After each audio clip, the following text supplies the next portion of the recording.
Chapter 2, the Covenant Model. God said, "Let us make man in our image, after our likeness. Let them have dominion over the fish of the sea, over the birds of the sky, over the livestock, over all the earth, and over every creeping thing that creeps on the earth." God created man in his own image. In his own image he created him. Male and female he created them.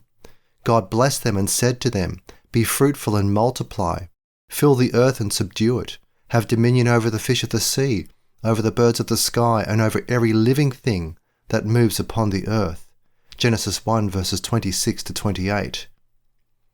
Therefore keep the words of this covenant and do them, so that you may prosper in everything that you do. Deuteronomy 9 verse 9. Analysis. God created man on day 6.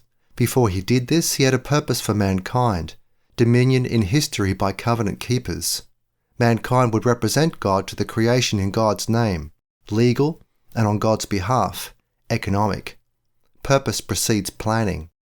Purpose is an aspect of God's decree for the creation.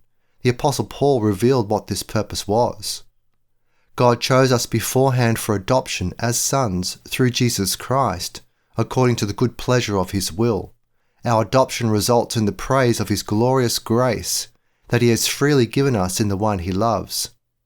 In Jesus Christ we have redemption through his blood and the forgiveness of sins, according to the riches of his grace. He lavished this grace upon us all with wisdom and understanding. God made known to us the hidden purpose of his will, according to what pleased him, and which he demonstrated in Christ, with a view to a plan for the fullness of time, to bring all things together, all things in heaven and on earth, under one head, even Christ. In Christ we were appointed as heirs. We were decided on beforehand according to the plan of him who works out everything according to the purpose of his will. Ephesians 1 verses 5 to 11. Before God created man, he announced his plan for man. Mankind would be male and female. Jointly they would fulfill God's plan of dominion. Genesis 1 verses 26 to 28. They would rule over plants and animals. They would rule over the creation. He announced their dominion assignment. Be fruitful and multiply. Fill the earth and subdue it. Have dominion over the fish of the sea, over the birds of the sky, and over every living thing that moves upon the earth. Verse 28b. Next he provided capital in the form of delegated ownership to enable them to fulfill this assignment. God said, "See, I have given you every plant yielding seed which is upon the surface of all the earth, and every tree with fruit which has seed in it.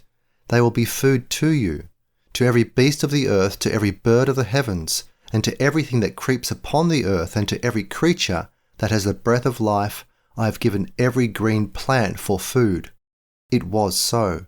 Genesis 1 verses 29 to 30. In review, God provided raw materials before he created humans. Then he gave humans life. Then he transferred raw materials to them. This sequence is the first example in the Bible of this fundamental principle. Grace precedes law. He brought them into a covenantal relationship with him. As I will show in this chapter, this covenant had a structure: sovereignty, authority, law, sanctions, and inheritance. This structure was revealed chronologically. First, he created them. This was the essence of his sovereignty over them. Second, he gave them an assignment: administer the resources. He possessed authority over them. From the tree of the knowledge of good and evil you may not eat. Genesis 2 verse 17a. Fourth, to this command he attached a negative sanction for disobedience. On the day that you eat from it, you will surely die. Verse 17b. Fifth, he announced a law of dominion through generational separation through time. Therefore a man will leave his mother and his father. He will be united to his wife, and they will become one flesh. Verse 24. The biblical model is basic to Christian theology. It provides an explicitly Bible-based structure for Christian theology. This structure is derived from the structure of the Bible, beginning with the creation story. It structures the sequence of the Pentateuch: Genesis, origins, sovereignty; Exodus, authority, hierarchy; Leviticus, ethics, law; Numbers, oath, sanctions, and Deuteronomy, covenant renewal, inheritance. It provides a structure for Christian social theory in general. This structure is basic to Christian economics, as I have shown in Volume 1, Students' Edition. The book of Deuteronomy is the book of covenant renewal. It is also the book of inheritance. Moses was the last survivor of the generation of the Exodus from Egypt. He outlived his brother Aaron, Numbers 20 verse 28. In Deuteronomy we have the record of his long speech to the generation of the conquest. First, he surveyed the history of the Exodus and the years in the wilderness. This included God's imposition of the Ten Commandments, Exodus 20, which Moses recapitulated in Deuteronomy 5. Then he announced this: "Now these are the commandments, statutes, and decrees that the Lord your God has commanded me to teach you, so that you might keep them in the land you are going over the Jordan to possess, so that you might honour the Lord your God, so as to keep all his statutes and commandments that I am commanding you, your sons and your sons' sons, all the days of your lives, so that your days may be prolonged. Therefore listen to them, Israel, and keep them, so that it may go well with you, so that you may greatly multiply in a land flowing with milk and honey, as the Lord, the God of your fathers, has promised you would do." Deuteronomy 6 verse 1-3. These statutes and commands were the words of the covenant. He had announced this to their parents. He took the book of the covenant and read it aloud to the people. They said, "We will do all that the Lord has spoken. We will be obedient." Exodus 24 verse 7. They had broken God's laws repeatedly. They had wandered for 40 years in the wilderness. So Moses warned this generation, "Therefore keep the words of this covenant and do them, so that you may prosper in everything that you do." Deuteronomy 29 verse 9. Here, in just one sentence, is God's law of prosperity. This is a law of Christian economics. It is not a law of humanistic economics, but it should be. Part A. The 5 points, a history. Sections A and B are taken from the preface to my book, The Covenantal Structure of Christian Economics, 2nd edition 2018. I reproduce this material here because I am well aware that some readers have not read that book, do not intend to buy that book, or cannot locate a free PDF of that book. This information is crucial to my concept of Christian economics. The most important influence in my thinking after I began writing my economic commentary was Ray Sutton's development of the 5-point covenant model. An early variant appeared in Meredith Klein's 1963 commentary on Deuteronomy, Treaty of the Great King. He in turn got the idea from this from George Mendenhall, who wrote about it in 1954. Sutton's book was far more developed than Klein's. I helped him edit the manuscript in 1986 and 1987. It went through several major revisions before my Institute for Christian Economics published it in 1987, That You May Prosper, Dominion by Covenant. Sutton presented the covenant model in this form: 1. God, transcendent yet immanent. 2. Hierarchy. 3. Ethics. 4. Sanctions. 5. Continuity. A reader recommended this restructuring: 1. Transcendence, presence. 2. Hierarchy. 3. Ethics. 4. Oath. 5. Succession. The acronym is Theos, the Greek word for God. In my 1980 book Unconditional Surrender, God's Program for Victory, I instinctively adopted the first 3: God, man, and law. In the 3rd edition published in 1988, I added time. In the 2010 edition, I completed it by adding sanctions. I hope that this is the final edition. Here are the 5 inescapable components of covenant theology. 1. God. 2. Man. 3. Law. 4. Sanctions. 5. Time. This structure is visible in the structure of the Pentateuch. 1. Genesis, origins. 2. Exodus, authority. 3. Leviticus, law. 4. Numbers, sanctions. 5. Deuteronomy, inheritance. I put all this into one short, for me, book, God's Covenants, 2014, I also discussed the 5 covenants in history: dominion, individual, family, church, and state. This laid the foundation for my identification of the 5 inescapable factors in all social theory. 1. Sovereignty. 2. Authority. 3. Law. 4. Sanctions. 5. Succession. Part B. Economics. 5 points times 4. I begin with God. Here are the theocentric judicial principles of economics in 15 words. Judicial. Theocentric. 1. God owns everything. 2. God delegates ownership. 3. God prohibits theft. 4. God evaluates performance. 5. God mandates growth.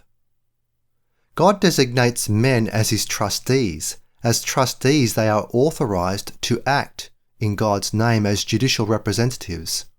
Here are the rules of trusteeship in 15 words. Judicial. Representative. 1. Owners are trustees. 2. Trustees possess authority. 3. Trusts are binding. 4. Trustees are accountable. 5. Trustees designate successors. There are also economic aspects of delegated ownership. God requires men to act as stewards. These are responsibilities of property management. Men must act on God's behalf. They must put his interests above their own. The laws governing men's stewardship are structurally the same as God's laws of ownership, but suitable for creatures. Here are the rules of stewardship in 15 words. Stewardship laws. 1. Purpose precedes planning. 2. Priorities structure planning. 3. Ownership involves exclusion. 4. Owners evaluate performance. 5. Owners designate heirs. Trusteeship has 2 aspects, judicial and economic. The judicial aspect is a matter of guardianship. The economic aspect is stewardship. This distinction goes back to God's designation of Adam as his trustee over the creation. The garden was Adam's testing place. God told Adam to dress the garden and keep it, Genesis 2 verse 15. Stewardship was economic. Guardianship was legal. Stewardship involved increasing the value of the property. This was the meaning of dress. Guardianship involved defending God's property from unlawful invasion. This is the meaning of keep. Other translations translate keep as work. Stewardship is trusteeship on behalf of. Guardianship is trusteeship in the name of. Both responsibilities are aspects of ownership, God's original ownership and man's delegated ownership. Ownership is an inescapable concept. It is never a question of hierarchical ownership versus no hierarchical ownership. It is always a question of who is the supreme owner. This structure of ownership leads to laws of economics. These laws are not autonomous. They are the results of God's covenantal ownership. These laws govern the structure of production. Here are these laws in 15 words. Economic laws. 1. Owners adopt purposes. 2. Prices provide information. 3. People prefer more. 4. Scarcity imposes costs. 5. Growth reduces scarcity. Part C. Judicial Theocentric. Introduction. I argue in this section that God's Bible-revealed laws lays the foundation of economic laws. More fundamentally, I argue that biblical covenants are superior in authority to any contract. Contracts are not sealed by a public oath before God. Biblical covenants are. They are holy. There are contractual aspects of covenants, but calling them contracts is misleading. Couples publicly say marriage vows. To speak of a marriage contract is misleading. Because I take this view, I argue this. The judicial aspects of ownership are superior to the economic aspects of ownership. Christian economists should begin with the concept of ownership as primarily judicial and secondarily economic. This is the opposite of what humanistic economists presuppose. They believe that economic theory is autonomous. Therefore, its truths do not rest on a theory of law. Academic economists never explicitly announce this operational but implicit presupposition in their textbooks and treatises. Nevertheless, this presupposition regarding the judicial autonomy of economic theory permeates all of humanism's economic theory. This is why they begin their analyses with some aspect of scarcity, not ownership. I do not. 1. God owns everything. I devote chapter 1 of the covenantal structure of Christian economics to this topic, the judicial sovereignty of God. Here is where Christian economics departs from humanistic economics, at the beginning. I do not mean merely the beginning of economic analysis, I mean the beginning of time, the creation. The universe began with God's creation. So not only is God in the picture, but He is sovereign. He is sovereign because He created the universe out of nothing. In doing this, He thereby established full ownership of the earth. The earth is the Lord's and all its fullness, the world and all who live in it. For He has founded it upon the seas and established it on the rivers. Psalm 24 verses 1-2. Therefore, Christian economics announces, God owns everything. God's sovereignty precedes man's authority. God delegated authority to man. This can legitimately be described as limited sovereignty. In this sense, it is like delegated ownership, limited. But God was sovereign before He created man. He created the cosmos before man appeared on the scene. God's ownership is original. It is based on His creation of everything out of nothing. This is why man's ownership stems from God's original ownership. There is delegated ownership from God to mankind. God was not dependent in any way on the cosmos. He extended His sovereignty over it day by day in the creation week. This was not economic sovereignty. He was not making exchanges. He was not limited by scarcity. He did not have to give up ownership of anything in order to gain ownership over something else. The question arises, how was His sovereign ownership established? By His words, day by day. This was judicial sovereignty, not economic sovereignty. 2. God delegates ownership. The story of the creation week includes a dominion covenant that God established with mankind through Adam. This was the judicial basis of point 2. God delegates ownership. This is the legal basis of all ownership. Man is not autonomous. Man answers to God. This means that individual men and also institutions answer to God. I began this chapter with the dominion covenant, Genesis 1 verses 26-28. This was a covenant. God made it verbally on behalf of mankind. God said, "Let us make man in our image, after our likeness. Let them have dominion over the fish of the sea, over the birds of the sky, over the livestock, over all the earth, and over every creeping thing that creeps on the earth." Verse 26. This was before He created them. Next, He created them. He then announced this assignment to them as judicially representative agents. God created man in His own image. In His own image He created him. Male and female He created them. God blessed them and said to them, "Be fruitful and multiply, fill the earth and subdue it, have dominion over the fish of the sea, over the birds of the sky, and over every living thing that moves upon the earth." Verses 27-28. They did not affirm this covenant. They were not yet created. This was a legal transfer of property. It was necessarily a legal transfer of authority. Ownership always involves legal authority. This transfer was legally representative. Adam and Eve legally represented all humanity. This is why, after they rebelled, God placed the negative sanctions of death, cursed scarcity, and painful childbirth on the children of Adam and Eve. Original sin was and is judicial covenantal. Mankind's ownership is derivative. It is based on a covenant. This covenant was judicial. It remains judicial. This is why any discussion of ownership is inherently judicial. More than this, ownership is primarily judicial. This is why I place the concept of judicial trusteeship over the doctrine of economic stewardship. Because God is sovereign, I place original ownership above representative ownership. God's sovereignty is superior to man's authority. 3. God prohibits theft. God's delegation of ownership also raised the issue of property rights. God's ownership of the forbidden tree. Men were not to eat from it. This is the basis of point 3. God prohibits theft. This was not stated in the dominion covenant in Genesis 1. The words in Genesis 1 did not involve a prohibition and its associated negative sanctions. The covenant document was completed by God in Genesis 2.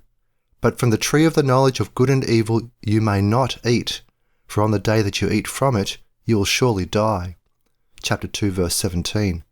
The stipulation is in the first half of the sentence. The sanction is in the second half. This stipulation was an aspect of point 3 of the biblical covenant. It placed a legal boundary around a forbidden tree. This legal boundary identified the tree as forbidden. They were not to eat from it. It did not belong to them, it belonged to God. Any violation of that boundary would result in the negative sanction of death. This stipulation is the origin of private property. It was judicial in origin. It was not economic in the sense of profit and loss. It was not a capital asset. Rather, it was judicial in the sense of profit and loss. There was a potential profit, the knowledge of good and evil. Adam and Eve would become as God, the serpent promised. This was a judicial goal. There was a potential for loss, death imposed by God, the judicial owner of the tree. From God's point of view, there was nothing economic about the arrangement. This was not part of the market process. It was strictly judicial. That is to say, it was strictly covenantal. God had nothing to lose. He also had nothing to gain. That is because God is sovereign. Man is not. God is not governed by scarcity. Man is. Here is my main point. Ownership is primarily judicial. It is secondarily economic. It is therefore conceptually incorrect to begin economic analysis with a discussion of scarcity. It should begin with ownership. This is true of humanistic economics as well as Christian economics. 4. God evaluates performance. God the Father sits on the throne of judgment, Revelation 20 verses 11 to 15. Jesus sits at his right hand, 1 Peter 3 verses 21 to 22. This is a judicial matter, God's high court. God declares men's guilt or innocent. Theologians call this judicial declaration imputation. But the concept of imputation applies to more than judicial performance. It applies to economic performance, aesthetic performance, and all other kinds of performance. God's imputation is authoritative. There is no appeal beyond it. The negative sanction of death was an indicator of God's judicial sovereignty over them. He had already judged his work on the first 6 days. He announced that his work was good. He would henceforth judge mankind's performance day by day, just as he had verbally judged his own performance at the end of each day of the creation week, except for day 2. Therefore, we can say that God evaluates performance. There were twin sanctions, profit and loss. The main profit was never mentioned by God, eating from the tree of life. This would have been a communion meal. Mankind would have gained the positive sanction, eternal life without any possibility of death, and therefore also with no possibility of sin. That would have ended God's test. So great was this profit opportunity that after man's fall in his condemnation by God, God placed a flaming sword in front of the garden so that man could not enter the garden and eat from the tree of life. Genesis 3 verse 24. God's silence regarding the tremendous profit associated with the tree of life indicates that the key covenantal issue in the garden was property rights. Specifically, it was God's property rights. What was covenantally relevant was the legal boundary around the forbidden tree. Legal boundaries are associated with point 3 of the covenant. We can see their importance by the magnitude of the negative sanction that God imposed on Adam and the sons of Adam, death. The New Testament makes this even clearer. It is only in the New Testament that we read about the ultimate negative sanction, the lake of fire, Revelation 20 verses 14 to 15. Knowing good and evil was an aspect of judgment, meeting point 4 of the covenant. The lure of the forbidden tree was primarily judicial, not economic. The serpent did not tell them that the forbidden fruit would taste really good. He told them that they would become as God, knowing good and evil. This was all about judicial imputation, not economic imputation. This is why I conclude that the judicial aspect of trusteeship is more fundamental than the economic aspect. The story of the sequence of the fall of man proves this. Even without a communion meal at the Tree of Life, there was another source of profit, the ownership of all the trees in the garden and all the world outside the garden. Adam ignored this arena of economic profit once Eve tested him. Adam in rebellion saw his potential profit solely as the result of eating from the forbidden tree and thereby becoming as God judicially. He wanted to escape his own finitude. He thought that a meal at the forbidden tree would give him this benefit. He chose a communion meal with the would-be God represented by the serpent, Satan. This is why the temptation was not primarily about economics. It was about covenantal authority. This is why economic theory is subordinate to covenantal theory. It is why covenantal theory, which is primarily judicial, should be the starting point of economic theory and all of the other social sciences and humanities. 5. God mandates growth. God told man to multiply. Conclusion: God mandates growth. The multiplication process is biological. But biological multiplication necessarily has an economic implication associated with it, per capita wealth. If the number of people expands, then non-human wealth must expand with it in order to avoid the progressive impoverishment of individuals. God told them that they could eat from any tree in the garden. This included the tree of life, but God did not say this explicitly. Anyway, the text does not reveal such a revelation, and I assume that he remained silent. He expected Adam and Eve to figure this out. They did not. There is a familiar English phrase associated with such blindness, their inability to see what was right under their noses. They were not initially blind judicially. They were not under the bondage of sin. They could have seen this, but they did not see it after the temptation. They did not even look for it. All they saw was the forbidden tree. They wanted to eat from it. They wanted this more than anything else. The issue of economic growth is secondary to the issue of extension of mankind's judicial dominion. The issue of dominion over the earth has historically been the issue of an expanding population. This was set forth clearly in the Dominion Covenant. We need human beings to exercise judgment. They must exercise economic judgment. This is an aspect of economic growth. But the primary aspect of dominion is ethical or covenantal. We can see this in the words of Paul. Do you not know that the believers will judge the world? If then you will judge the world, are you not able to settle matters of little importance? Do you not know that we will judge the angels? How much more then can we judge matters of this life? 1 Corinthians 6 verses 2-3. Because dominion is ethical or covenantal, corporate inheritance in history will be ethical or covenantal. God issued the Dominion Covenant to Adam and his heirs, Genesis 1 verses 26-28. But there is now a covenantal separation between disinherited families and adopted families. Adoption, salvation, is by grace alone, Ephesians 2 verse 8-9.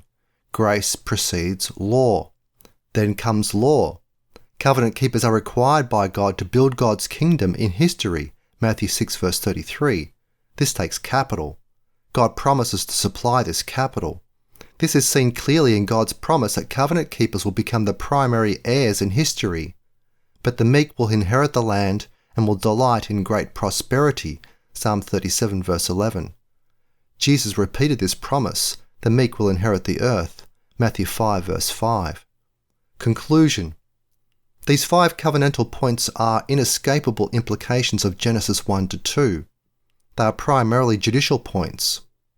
God established these spheres of responsibility. He holds men accountable for meeting his standards.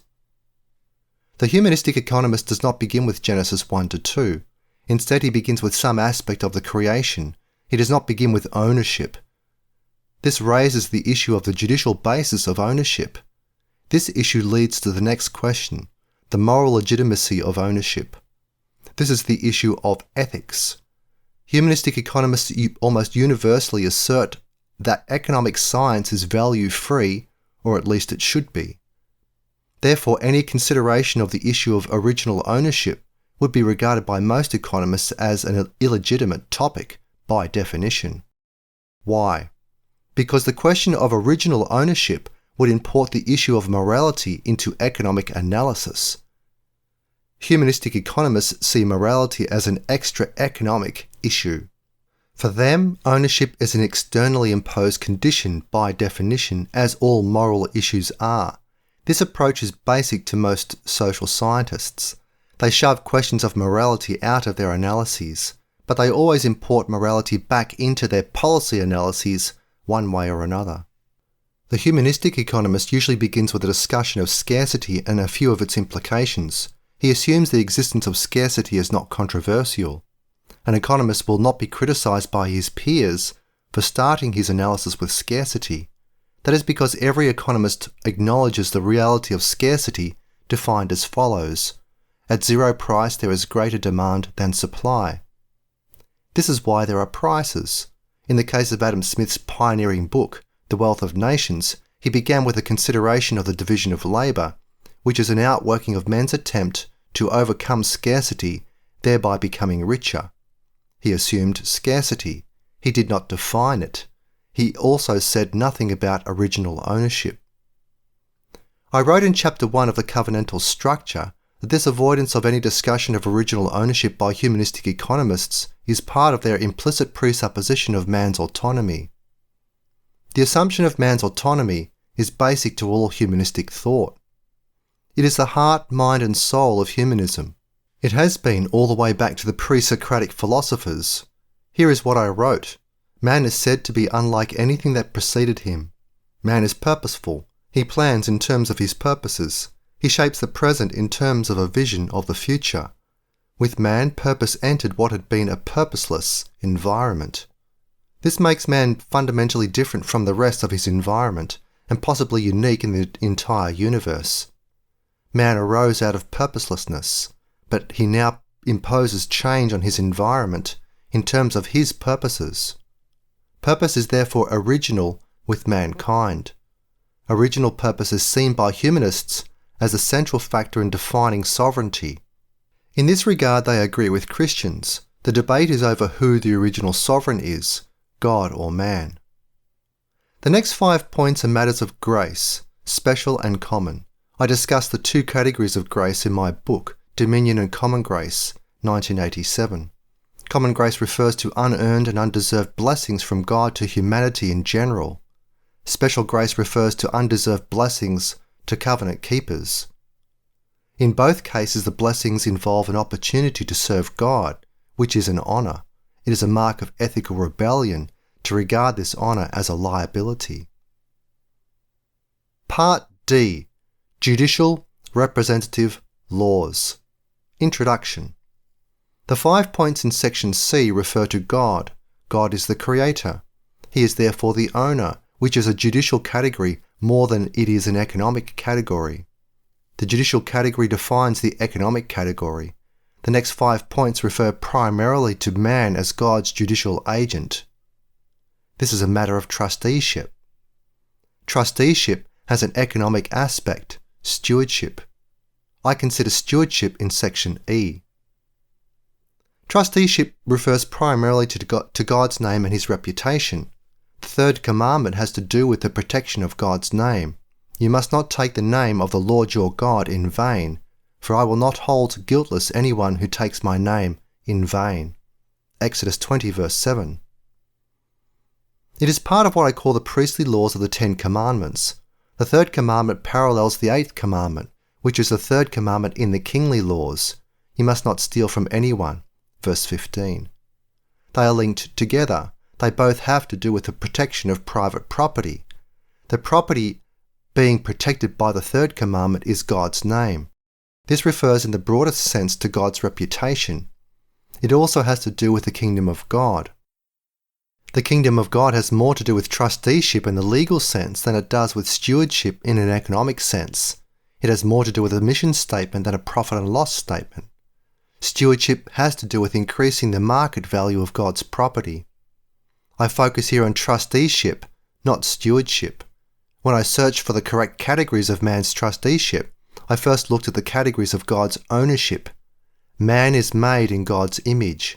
Therefore, it seems theologically reasonable to discuss trusteeship in terms of God's original ownership. I looked for parallel judicial principles, original and delegated. 1. God owns everything. Owners are trustees. 2. God delegates ownership. Trustees possess authority. 3. God prohibits theft. Trusts are binding. 4. God evaluates performance. Trustees are accountable. 5. God mandates growth. Trustees designate successors. 1. Owners are trustees. This is delegated ownership. This is not original ownership. It is judicially based on God's original ownership. Here is the supreme implication. This form of ownership is in no way autonomous. This is why Christian economics rejects any suggestion that there is autonomy in economic relationships. All wealth, including knowledge, is delegated by God to men. Men hold their wealth as trustees. Trustees are legal agents. They act in God's name.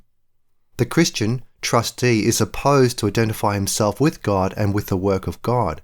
He must guard against gaining a bad reputation for himself, for he is a legal agent of God. There is a hierarchy involved, point 2 of the biblical covenant model. This aspect of trusteeship is a matter of covenantal representation. This has to do with a statement of faith. It also has to do with a moral code associated with the statement of faith. This judicial standpoint is the legal foundation of the economic aspects of ownership. This judicial hierarchy is the basis of a crucial implication of Christian economics. Man does not own himself.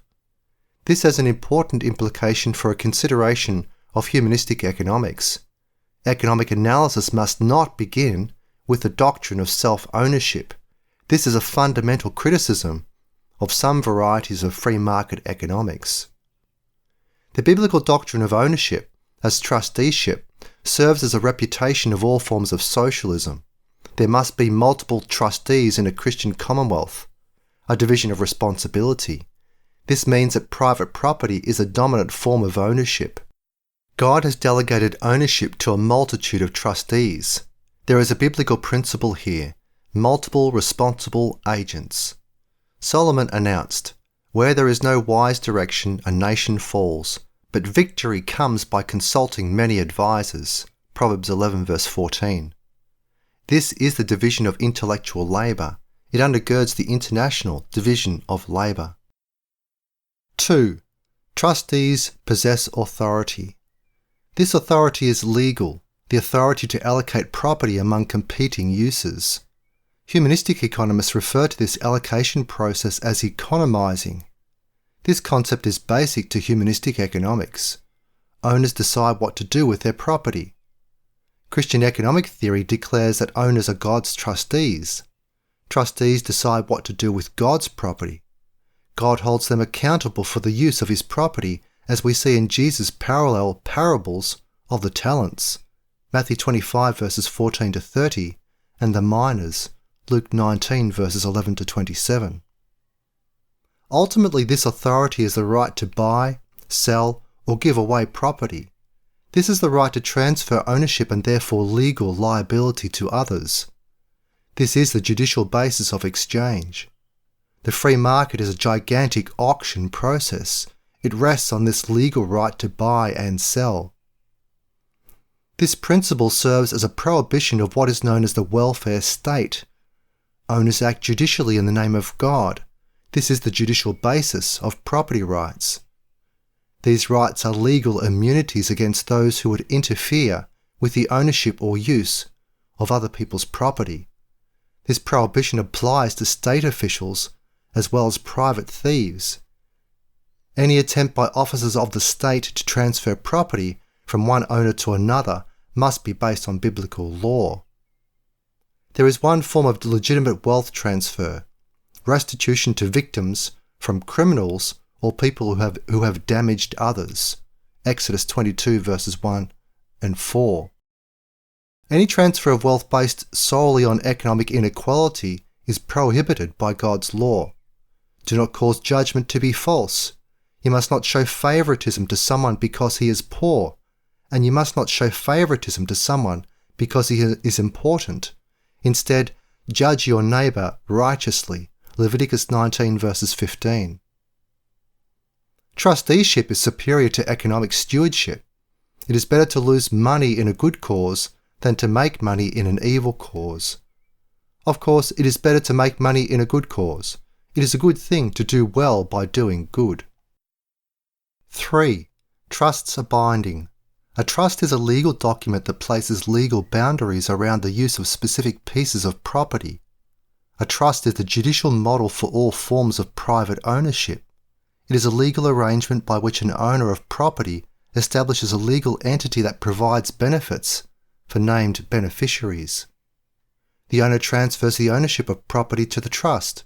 He appoints, or names, a trustee to act on behalf of the beneficiaries. This model for the system of property transfer is God's delegation of property to men. They hold this property in the name of God, whether or not they acknowledge this legal arrangement.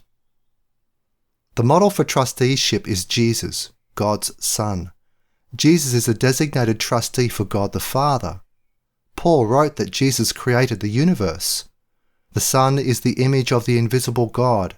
He is the firstborn of all creation. For by him all things were created, those in the heavens and those on the earth, the visible and the invisible things, whether thrones, or dominions, or governments, or authorities. All things were created by him and for him. Colossians 1 verses 15 to 16. Jesus is therefore the original owner. He holds this property in trust for God the Father. Paul wrote this about the day of final judgment. Then will be the end, when Christ will hand over the kingdom to God the Father. This is when he will abolish all rule and all authority and power. For he must reign until he has put all his enemies under his feet. The last enemy to be destroyed is death, for he has put everything under his feet.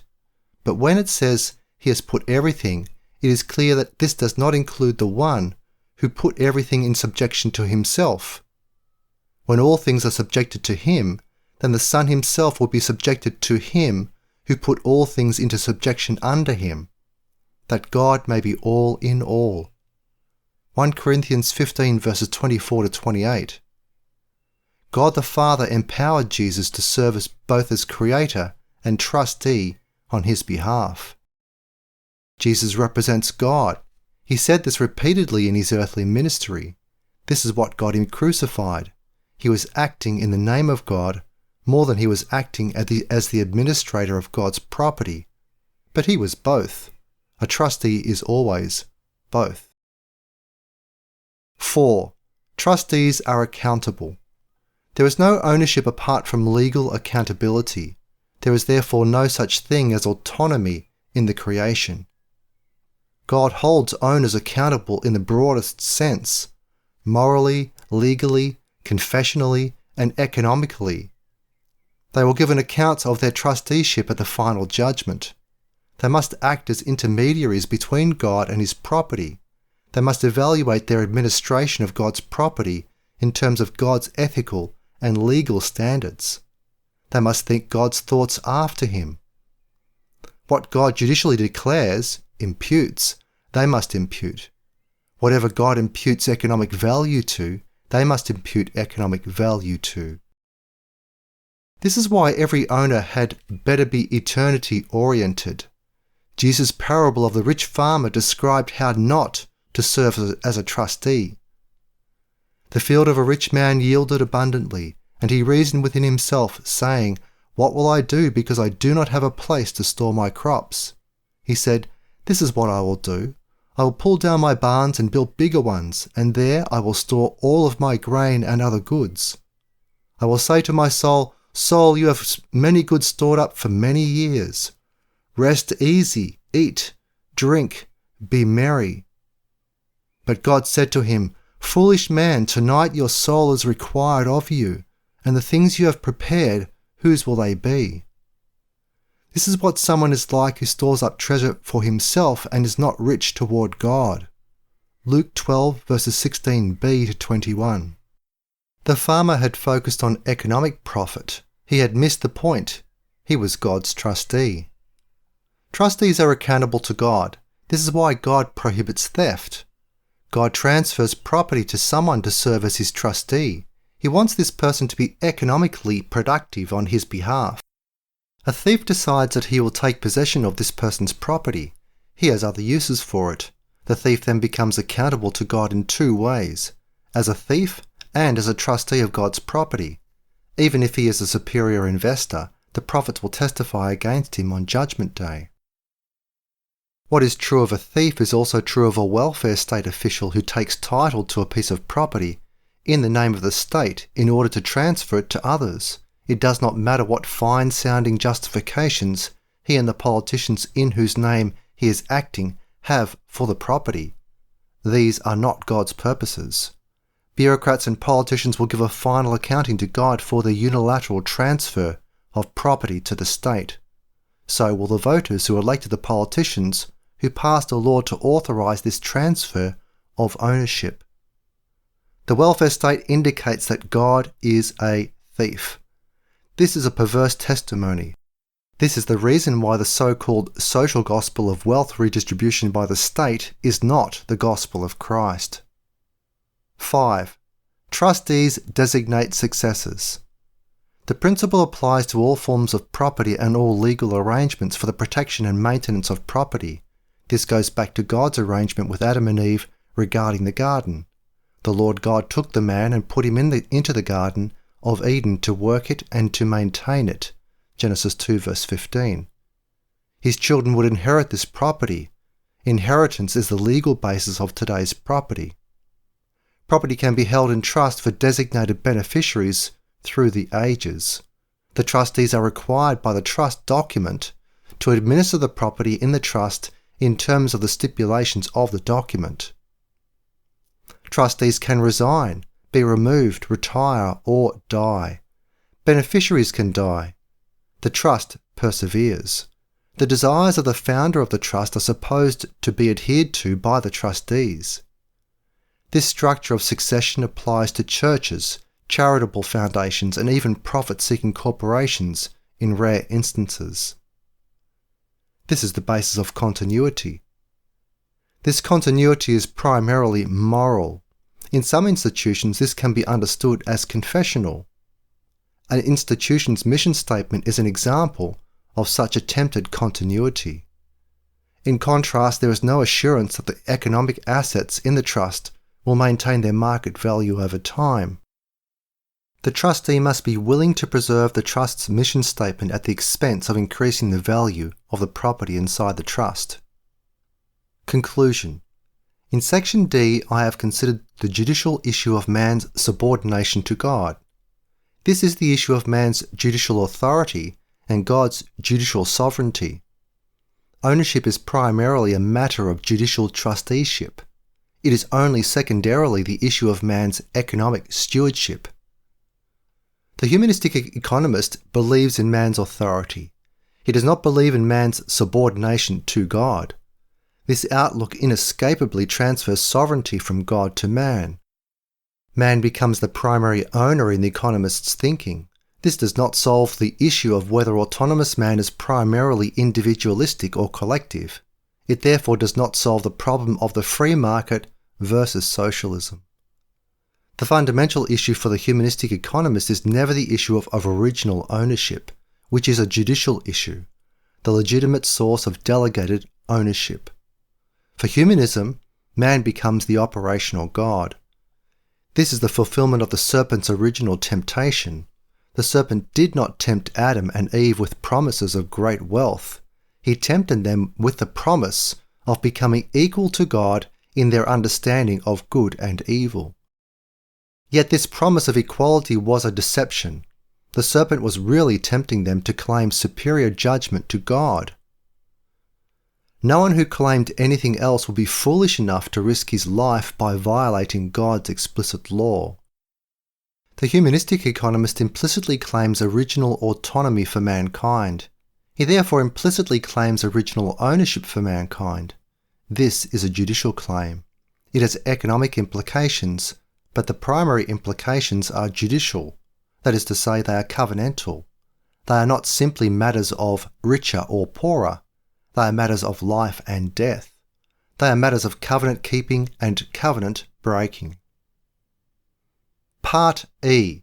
Stewardship Laws. Introduction. We come now to economic aspects of delegated ownership. God requires people to act as his stewards. Stewards are responsible for property management. People are supposed to act on God's behalf. They must put his interests above their own. Stewardship laws lead to institutional arrangements that establish the market value of property. These are laws of ownership which are therefore also laws of disownership, exchange. The judicial laws of trusteeship have more to do with the allocation of God's property in terms of a confession of faith. They are intended to uphold God's name, meaning his reputation. In contrast, stewardship laws have more to do with biological multiplication and economic growth than they do with the maintenance of God's reputation or the mission statement of an organisation. Therefore, from a Christian point of view, stewardship is subordinate to trusteeship. This is obviously not the case with humanistic economics.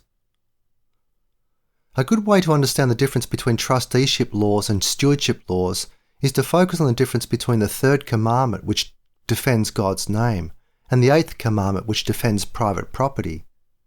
The 10 Commandments are divided between priestly laws, 1 to 5, and kingly laws, 6 to 10. First, there is the law against the misuse of God's name, Commandment 3.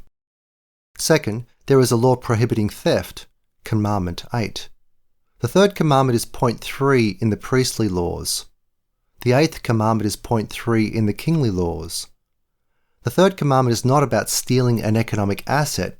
It is about maintaining the property of God, his name. This is not marketable property. It cannot be bought and sold in a market. Guarding the exclusive use of his name from invaders is more important to God than protecting specific pieces of private property from thieves. Modern man does not see it this way, that is, hear it this way. This is a mark of modern man's rebellion against God. 1. Purpose precedes planning. The model here is God's purpose in the original creation. He had a purpose. I have mentioned it before, but it is a good idea at this point to cite it again. This is from the English Standard Version. Blessed are the God and Father of our Lord Jesus Christ, who has blessed us in Christ with every spiritual blessing in the heavenly places, even as he chose us in him before the foundation of the world, that we should be holy and blameless before him. In love he predestined us for adoption to himself as sons through Jesus Christ, according to the purpose of his will, to the praise of his glorious grace, with which he has blessed us in the Beloved. Ephesians 1 verses 3 to 6. The key phrase is this: before the foundation of the world. He then implemented his 6-day plan. The theocentric principle that purpose precedes planning also applies to human action. Human action is purposeful. This was the insight of economist Ludwig von Mises in his book Human Action, 1949. I argue that the authority for this insight is the Bible story of the creation week. Mises developed his logically deductive system of economic theory on the basis of this axiom of action. In contrast, I do not call the Genesis creation story an axiom of action. I call it the theocentric model for human action. Austrian school economics is closer to Christian economics than any other humanistic school of economic thought. This rests in large part on the fact that Mises began his economic analysis with the principle of each individual's purposeful action. Man is made in the image of God.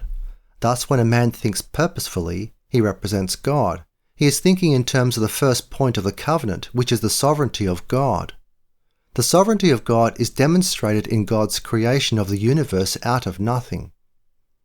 This is why purposeful human action reflects God's creativity. This is how we know that God is creative. He has purposes before he has plans of action. God judges people not simply in terms of the outcome of their actions, but also in terms of their motivations. We cannot read each other's minds, but we can draw inferences from what other people have said they wanted to accomplish. We can compare what they said with what they actually achieved. We impute economic action to the outcome of their actions, but we also impute motivation to their actions. Their motivations reflect their trusteeship more accurately than their plans of action. A common saying is this: the end justifies the means. This principle of action is not biblical. The ends are supposed to govern the means. Our plans are supposed to reflect our purposes, not just in terms of their economic outcomes, but also, and even more so, in terms of our purposes. Purposes are more fundamental than plans. Our plans are supposed to be morally and confessionally consistent with our purposes. 2. Priorities structure planning. There is a hierarchy of priorities in human action. We have limited resources, we have purposes, we design our plans to fulfill our purposes. But we should face the fact that we have limited resources. We cannot achieve everything we would like to achieve with the resources at our disposal. This is an aspect of scarcity. This limitation was also true in the Garden of Eden before the fall. Scarcity is not a curse on man. Rather, it is a condition of his finitude. In Genesis 3, God cursed the pre-fall system of scarcity. Genesis 3 verse 17 to 19. Had there been no scarcity in the garden, there would have been no valuable capital assets to defend and improve. But there were.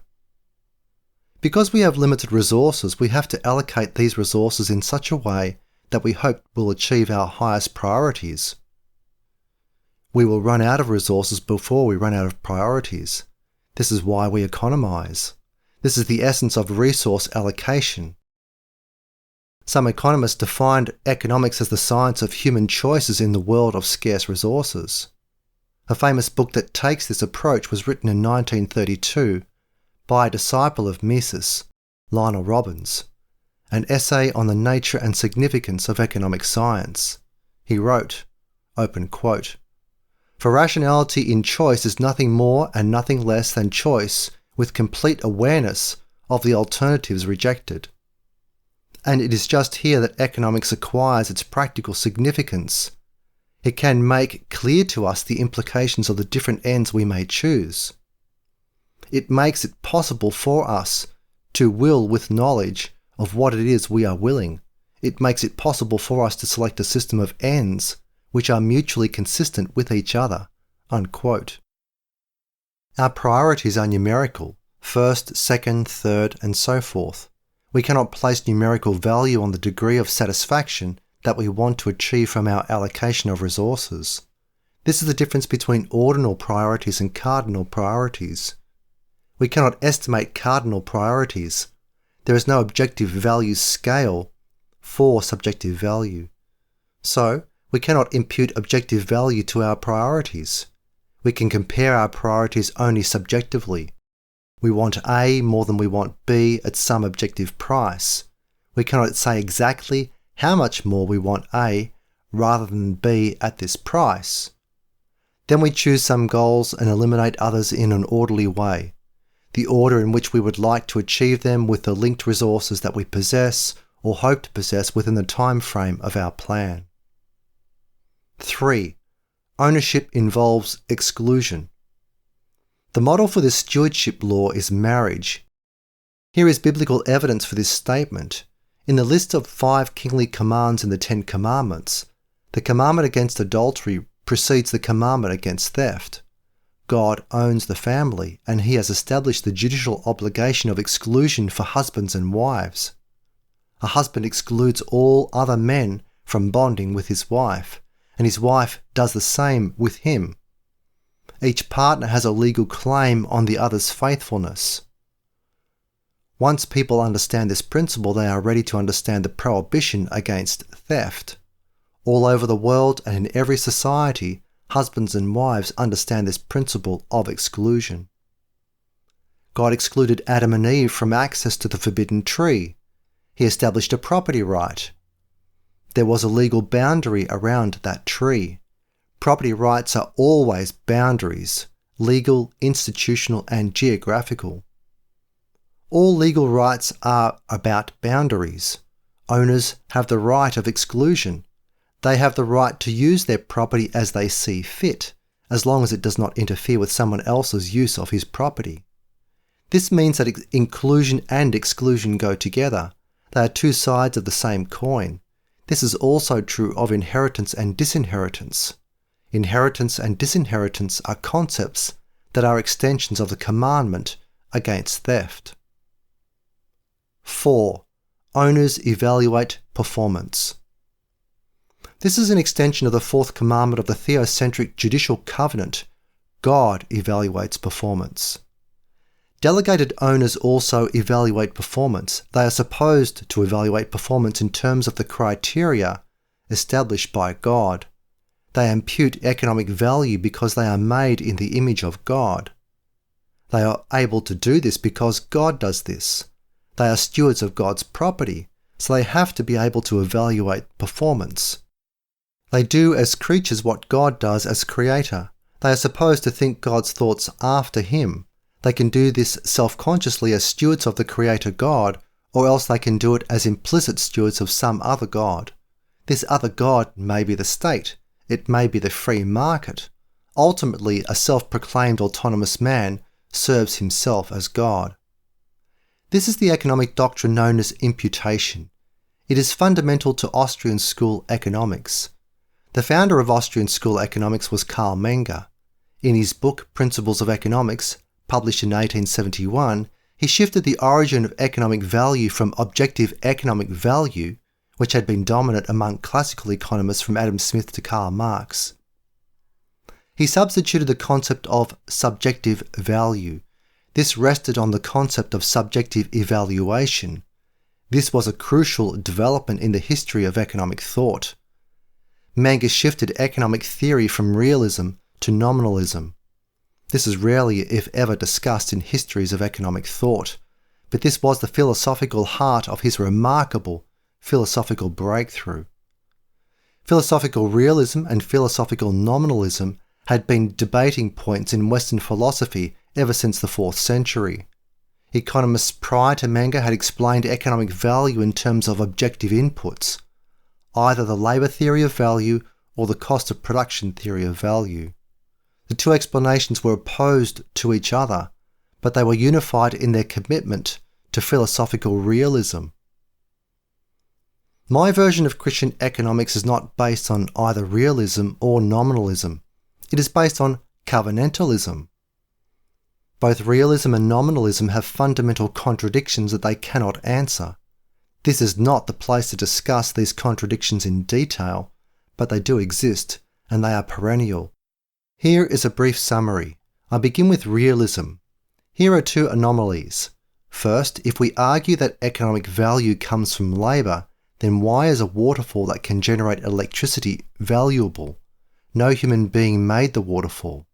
Second, somebody may invest a lot of money and resources in order to protect a product that turns out to have little or no economic value when it is brought to market. Its price is too low to cover the costs of production. How is this possible if economic value is derived from objective costs of production? Next, there is nominalism. This traces economic value back to individual imputation. This imputation is subjective. Subjective value theory has a major problem. According to subjective value theory, it is impossible to make interpersonal comparisons of subjective utility. Lots of people subjectively impute different values to a particular item. When the time comes to decide a corporate economic policy, policymakers must be able to discover what the correct economic value is. Problem: there is no way to know. An item's price will be determined by competitive objective money bids in the free market, but the person making the highest bid and who takes it home may not impute much value to the item. He may be extremely rich, and buying it does not involve any kind of serious sacrifice or desire on his part. Someone else who really wanted it will not be able to buy it. He could not offer a higher bid. Critics of the free market have complained against this outcome for 2 centuries. There is no way for a free market economist to argue logically on the basis of subjective value theory that any society is benefited by a system of competitive bidding that allows individual high bidders to win. 5. Owners designate heirs. Men die. This negative sanction imposes responsibilities on owners to designate heirs, either individual or institutional. This raises the problem of unwise heirs. Solomon wrote, "I hated all my accomplishments for which I had worked under the sun, because I must leave them behind to the man who comes after me. For who knows whether he will be a wise man or a fool? Yet he will be a master over everything under the sun that my work and wisdom have built. This also is vapour. Therefore my heart began to despair over all the work under the sun that I did. For there might be someone who works with wisdom, with knowledge and skill, but he will leave everything he has to a man who has not made any of it. This also is vapour and a great tragedy." Ecclesiastes 2 verses 18 to 21. There is no simple solution to this problem. Solomon was known as a wise man, 1 Kings chapter 10. He left his kingdom to an unwise son.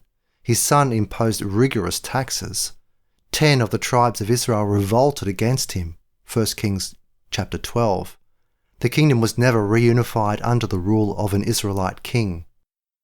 In order to fulfill God's requirement of compound economic growth, there must be intergenerational wisdom passed on by owners to their as yet non-owning sons and daughters. This wisdom must include the knowledge of how to increase per capita wealth. The solution to this problem eluded mankind until about 1800. Only then did per capita wealth increase every year by 2% or more. That compounding process has created the modern world. Economic historians have asked this question: why did this begin sometime around 1800 in only 2 regions, the British Isles and English-speaking North America? So far they have not come to any agreed-upon solution to this question. Human history changed sometime around 1800, and we do not know why. Why did this development not begin in the tiny nation of Israel no later than 1400 BC? What factors prevented this? Property owners should teach their children whatever they know about the relationship between biblical ethics and personal responsibility in numerous areas of life. If they do not, their children are unlikely to be economically successful. Then a major problem appears: the dissipation of family inheritance. The larger the number of children, the more rapidly the per capita inheritance disappears. Very few families in history, other than royal families in prosperous nations, have been able to sustain a program of increasing per capita wealth beyond 3 or 4 generations.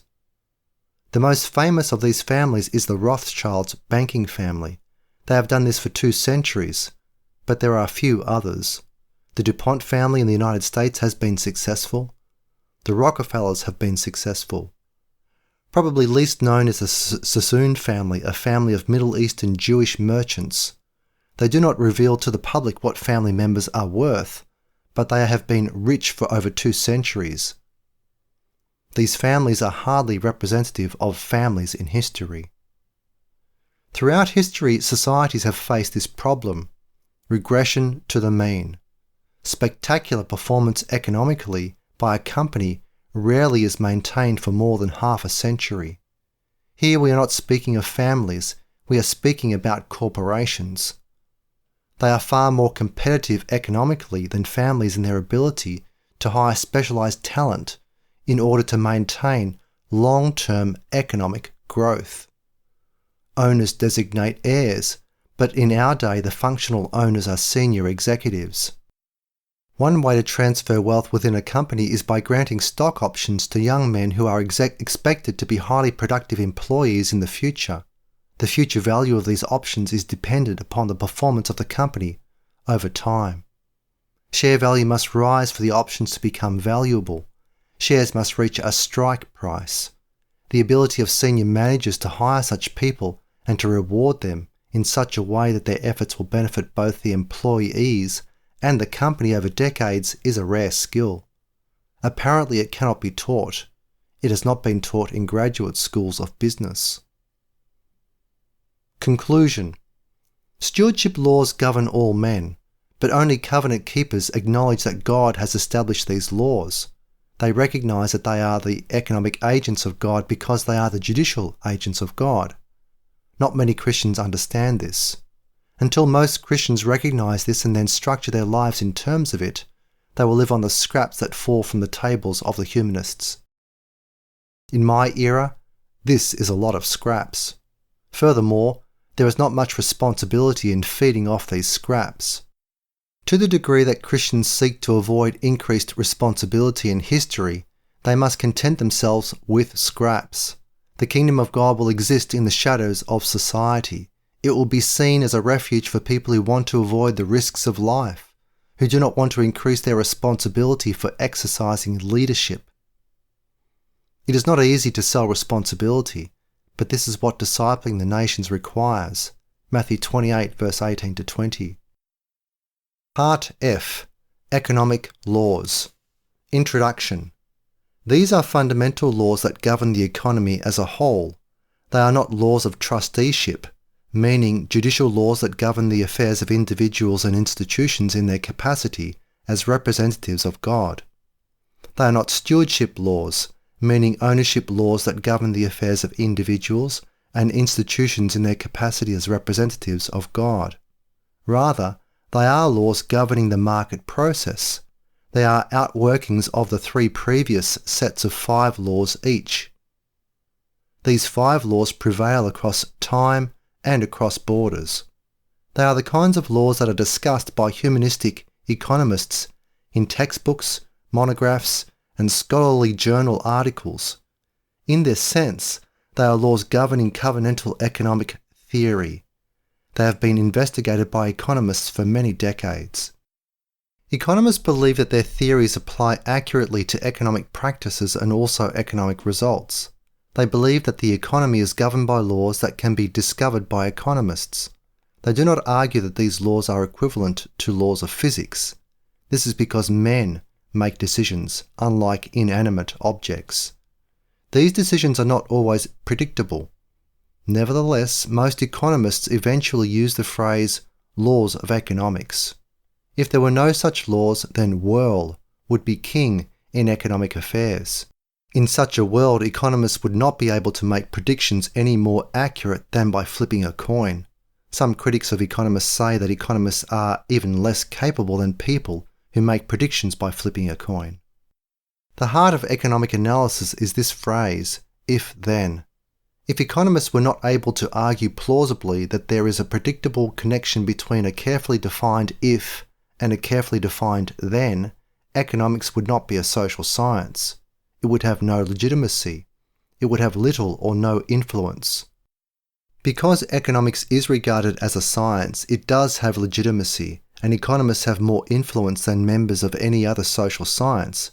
I conclude that there are causal connections linking prices and outcomes, and causal connections can be discovered, described, and occasionally taken advantage of by entrepreneurially minded economists. 1. Owners adopt purposes. This is a universal law. This is because people are made in God's image. He adopts purposes, so people do too. Purpose should be the starting point of all Christian social theory, including economic theory. Purposeful action as a starting point is most consistently developed by the members of the Austrian School of Economics. Purposeful action was the central premise of Mises. All other schools of free market economic opinion accept some variation of this statement. People act.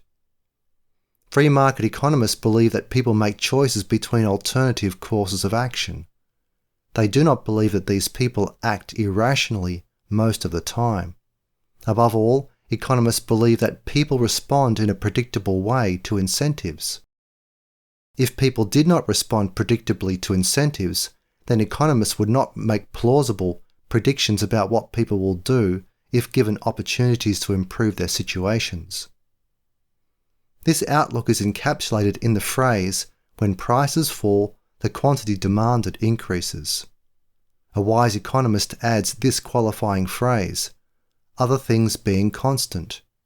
If people did not increase their purchases of goods that now sell for less than before, then economists should not say anything coherent about the market process. Economic science deals with connections between ends and means. Economists speak of ends as being subjectively determined. Then they discuss a man's choice of specific objective means from among a variety of scarce means. By scarce, economists mean this: at zero price there is more demand than supply. An economist begins his analysis with a consideration of people's subjective purposes, ends, in order to discuss the ways in which they choose objective means to achieve their ends. A Christian economist should also begin his analysis with this philosophical presupposition: the universe was created by God alone, and it is presently sustained by his providential power. A Christian economist believes that there is a subjective coherence in the minds of men that corresponds to the objective coherence of the objective external world. On what basis does he believe this? Because he believes in the providence of God. He does not assume that man's mind is autonomous. He also does not assume that the market process is autonomous. He believes that nothing except God is autonomous. He believes in a purposeful God, a purposeful creation, a purposeful providence, and purposeful human beings who are made in the image of God. In short, he assumes cosmic personalism. I selected this title for Chapter 1 of my economic commentary on Genesis, Cosmic Personalism. This is not the starting point of humanistic economic theory. 2. Prices provide information. Prices are crucial for setting priorities. Without prices, we fly blind. We do not know what things cost. We do not know what people have recently bid in order to buy or rent scarce resources. In a world governed by scarcity, prices are tools of understanding and therefore tools of action. Prices are the most important sources of information that lead to the coordination of competing economic plans of action. Prices are objective. They are the product of competitive bidding in the market. They are the results of the people with specific information who are willing to put money on the line by buying or selling assets. The information conveyed by prices is highly specific. We can legitimately say this: prices are necessary but not sufficient in conveying accurate information to decision makers. Without money prices, the only economy that could exist would be a barter economy, which is primitive. Most of the world's population would die within a month or two. Mises argued in his famous 1920 essay, Economic Calculation in the Socialist Commonwealth, that without prices generated by competitive free market bids, central planners would be unable to allocate goods and services according to what people want. Central planners would be blind. This is especially true of the prices for capital goods. Without prices, the economy would become irrational. F.A. Hayek in 1945 extended this argument in his essay, The Use of Knowledge in Society. He argued that prices are society's indispensable means for the free market to coordinate the economy. They are necessary for sharing valuable information. People in local markets bring their best guesses regarding the value of specific goods and services. In this way, the best economic information is harnessed to serve society. I would add this: prices are offered free of charge to non-participants in specific market transactions. This is a tremendous benefit for society. In this sense, all of society becomes a kind of free rider on the best information that individuals possess about market conditions. 3. People prefer more. Of course, a wise economist adds this qualification, at the same price. This is one of the fundamental laws of economics. It is a law of human nature. Why do I say this? Because the dominion covenant is basic to human nature. People are to multiply. This means population growth. Also, in order to avoid declining wealth per capita as a result of a growing population, people must increase their output. There must be economic growth. So God has built into most people the desire to own more. There are two motivations here. One is the worship of mammon, more for me in history. The other is capital appreciation for service to God. Jesus said, "No one can serve two masters, for either he will hate the one and love the other, or else he will be devoted to one and despise the other. You cannot serve God and wealth." Mammon. Matthew 6 verse 24. So, men's motivations for greater wealth are different, but the desire to own more is widespread, a nearly universal trait. If this law were not true, economic science would not be possible.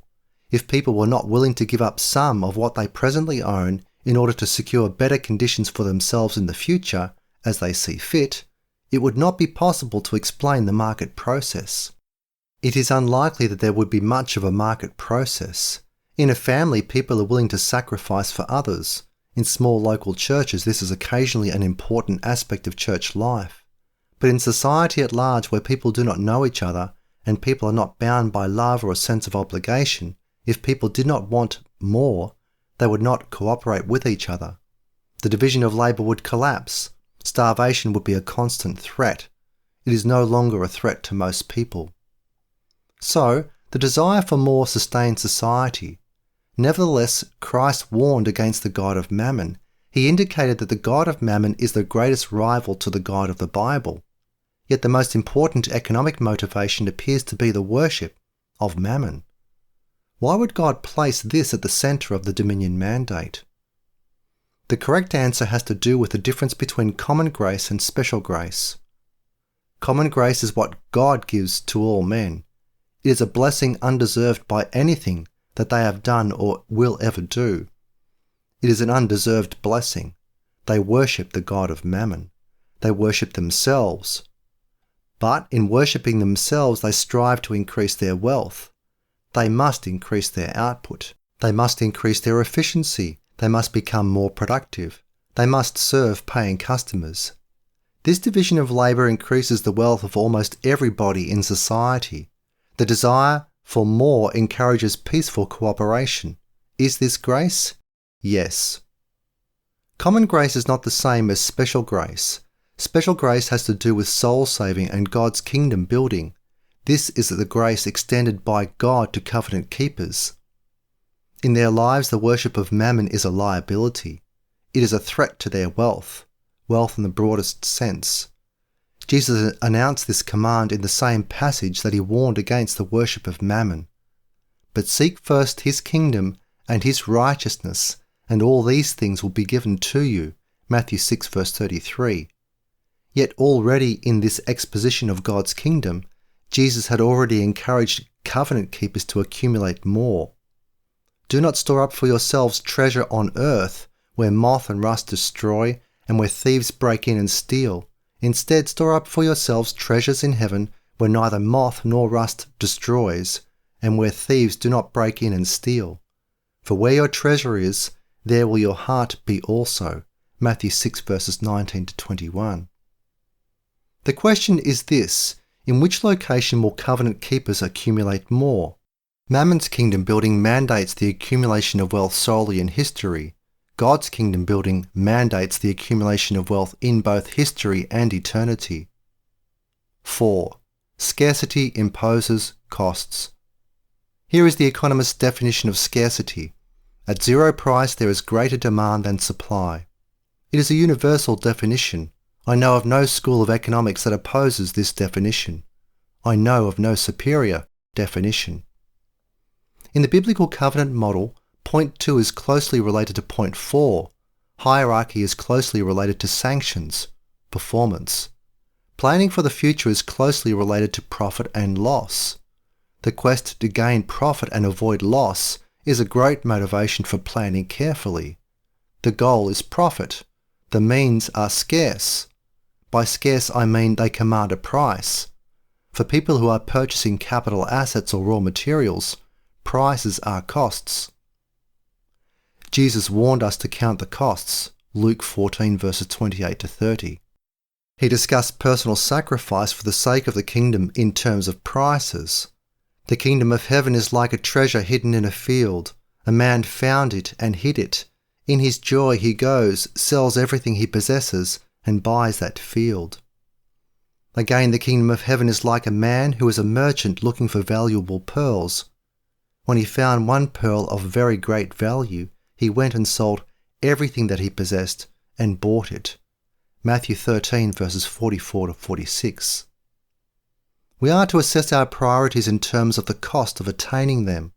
This is what it means to discuss the relationship between ends and means. It is a discussion of prices. It is therefore a discussion of price formation. Point 2 in the list of economic laws is this: prices provide information. Prices are the way that we estimate costs. They are the way that we estimate how many of our priorities we can attain in a particular period of time. Prices remind us of the burden of scarcity. They remind us that we are finite. We cannot attain all that we would like to attain at zero price, including the price of time. For finite creatures, time is not a free resource. This is especially true of dying finite creatures. There was finitude before the fall, but after the fall there is also death. You and I are running out of time. We need to place a price on the time remaining to us. Second, we had better acknowledge that accurate, relevant information is not a free resource. Once we understand this, it shapes our decisions and our institutions. The best book that I have ever read on this was written by Thomas Sowell, Knowledge and Decisions, 1980. 5. Growth reduces scarcity. We learn from the third law of economics that people want more at the same price. We learn from the fourth law of economics that scarcity imposes costs. Because we want more, we would like to reduce our costs. We have a solution with the fifth point. Economic growth reduces scarcity. This law is an implication of this biblical law.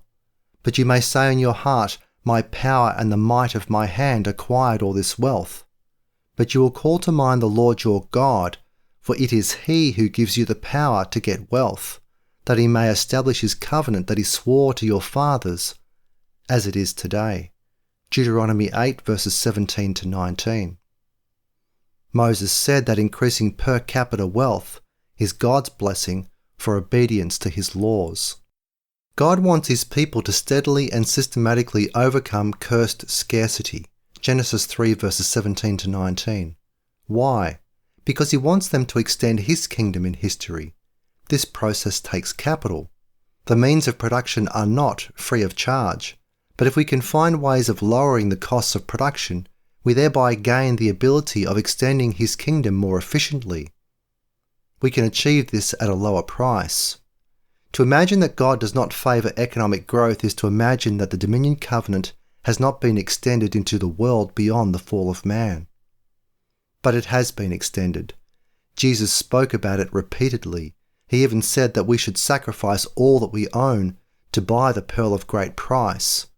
Of course, because entrance into God's kingdom is only by God's grace, the kingdom is not for sale. So, what did Jesus mean? He meant that God's kingdom is not going to be delivered to His people on a silver platter. We should not expect to make bread out of stones. Then Jesus was led up by the Spirit into the wilderness to be tempted by the devil. When He had fasted 40 days and 40 nights, He was hungry. The tempter came and said to Him, "If you are the Son of God, command these stones to become bread." But Jesus answered and said to him, "It is written, man shall not live on bread alone, but by every word that comes out of the mouth of God." Matthew 4 verses 1 to 4. Consider this petition in the Lord's Prayer. Give us today our daily bread. Matthew 6 verse 11.